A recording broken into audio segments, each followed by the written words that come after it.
Morning everyone, 5 a.m. start this morning, so the sun's just now coming up. Today I wanted to talk about the paradox of self-sabotage. Now those are big words, fancy words for basically screwing yourself up all the time. And I am the world champ at that. And that is one of the main reasons why I keep walking the way I do, to try to callous my mind and keep from making these poor decisions. It's amazing how self-sabotage works. I'm not a psychologist. I took a lot of psychology classes in college, but I think a lot of it just comes down to self-esteem. And that's why I call it a paradox, is because everywhere I've ever worked, every time I've ever been around people, most of the world thinks I've got the world by the tail. I mean, I've had jobs where I was the golden boy. I could do no wrong and got promoted quick, and then boom, self-sabotage. It's really hard to explain. It's frustrating. But again, that is why this walking is so important to me. And I think it could be important to you as well. If you change one part of your behavior, the others will follow lockstep eventually. Now, I've been walking for 2.5 years. Today is 868 in a row without ever missing a day at age 67. By the way, please subscribe to my channel.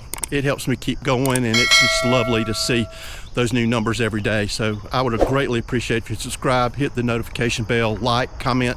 I am getting a lot of comments, which is very cool, but I appreciate all that. Anyway,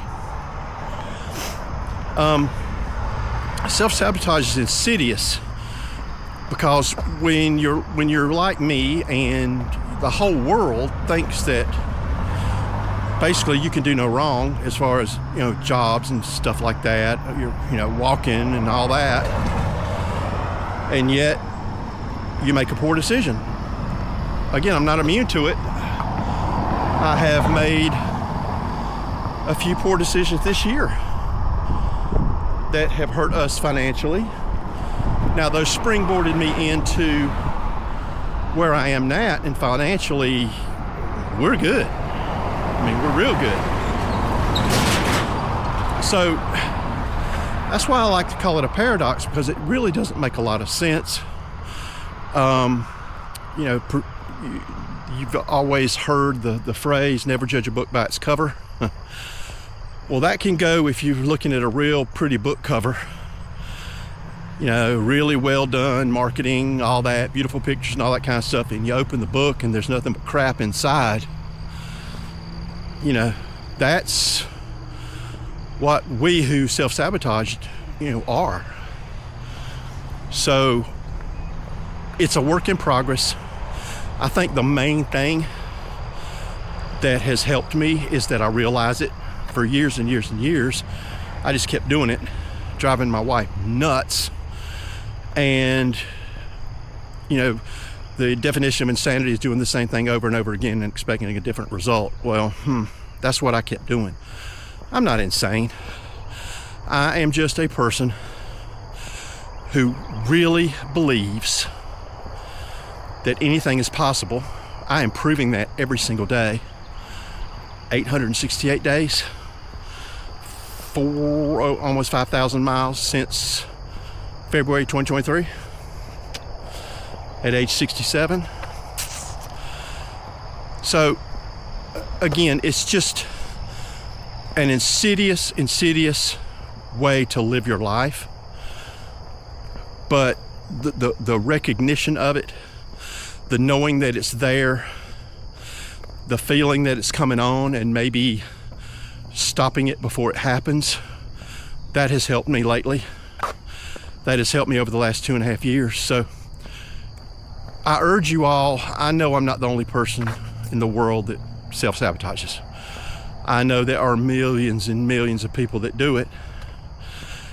And maybe it's to the point where you're going, well, what do I do?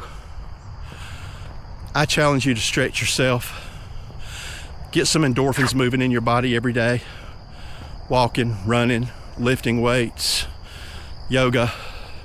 DDP yoga is a very cool exercise, by the way, that I've got to get back into to lose some weight.